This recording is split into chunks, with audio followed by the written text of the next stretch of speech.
তাহলে অ্যাপেলে থাকে কি ম্যালিক অ্যাসিড, কমলা লেবুতে সাইট্রিক অ্যাসিড ও অ্যাসকর্বিক অ্যাসিড, তেঁতুলে থাকে টার্টারিক অ্যাসিড, টমেটোতে থাকে অক্সালিক অ্যাসিড, তাই তো। চায়ে কি অ্যাসিড থাকে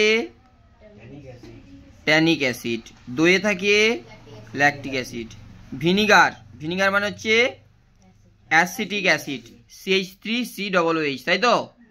ফর্মুলাটা মনে রাখবো CH3COOH। আচ্ছা, সোডা ওয়াটারে থাকে কি কার্বনিক অ্যাসিড, হ্যাঁ।